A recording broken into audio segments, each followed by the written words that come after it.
থেকেও পরম করুণাময় আল্লাহ তাআলা আমাদের মুক্ত করেছেন।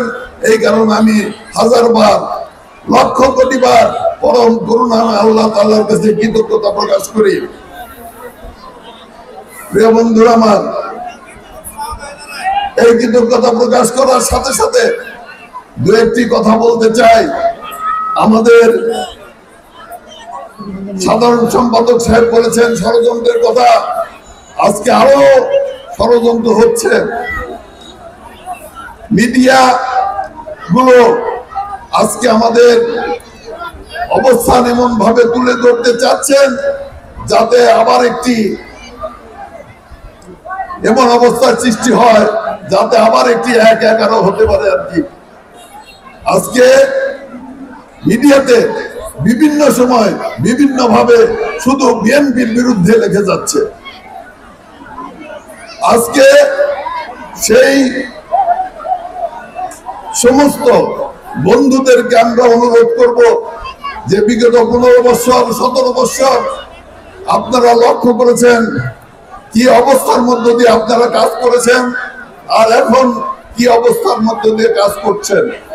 আমি অনুরোধ করব যাতে সত্য প্রকাশ পায়, সত্য প্রকাশ পায় সেই জিনিসটা আপনারা বিভিন্ন সময় তুলে ধরবার চেষ্টা করবেন। অতিরঞ্জিত কিছু তুলে ধরে যাতে আজকে বিএনপিকে বিপদগ্রস্ত না হয় সেই দিকে আপনাদের লক্ষ্য রাখতে হবে। আপনাদের মনে রাখতে হবে বাংলাদেশের স্বাধীনতা এবং সার্বভৌমত্ব পলাশীর আম্রকাননে একদিন ধূলিসাৎ হয়েছিল। আজকেও বাংলাদেশের স্বাধীনতা এবং সার্বভৌমত্ব নিয়ে চক্রান্ত চলছে। আজকে বাংলাদেশের স্বাধীনতা এবং সার্বভৌমত্বকে ধ্বংস করতে হলে বাংলাদেশের স্বাধীনতা এবং সার্বভৌমত্বের অতন্ত্র প্রহরী বাংলাদেশ জাতীয়তাবাদী দলকে ধ্বংস করতে হবে। সেই কারণেই আজকে চক্রান্ত ষড়যন্ত্র হচ্ছে বাংলাদেশ জাতীয়তাবাদী দলের বিরুদ্ধে। বিভিন্ন ভাবে প্রচারণা চালানো হচ্ছে বাংলাদেশ জাতীয়তাবাদী দলের বিরুদ্ধে।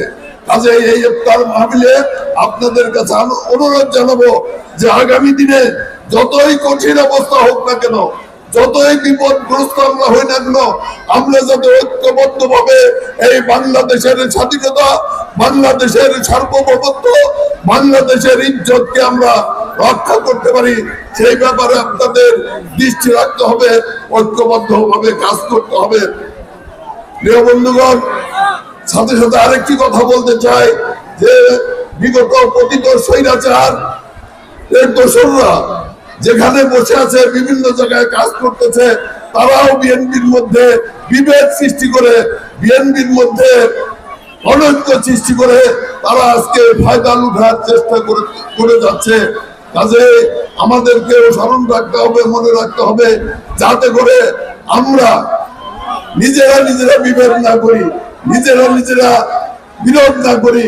আমরা সামান্য স্বার্থের জন্য যাতে নিজেরা অনৈক্য সৃষ্টি না করি সেই দিকে আপনাদের দৃষ্টি রাখার আহ্বান জানিয়ে আসুন আমরা আজকের এই মাহে রমজানে বদরের এই যুদ্ধের দিনে আমরা সকলেই ভাই ভাই হিসাবে, বন্ধু বন্ধু হিসাবে, একে অপরের আত্মার আত্মীয় হিসাবে সকলেই শপথ করি যে কোনো মূল্যের বিনিময়ে বাংলার স্বাধীনতা, বাংলার সার্বভৌমত্ব, বাংলাদেশের মুসলমানের ইজ্জতকে আমরা রক্ষা করবই করব ইনশাআল্লাহ। এই শপথ দিয়ে সকলকে ধন্যবাদ দিয়ে আমি আমার বক্তব্য এখানে শেষ করছি। মোনাজাত হবে, আপনারা সকলেই মোনাজাতে অংশ নেবেন। আপনাকে ইফতার পাইছেন সবাই? বসেন, আমাদের পর্যাপ্ত ইফতার আছে, আপনারা সবাই পাবেন।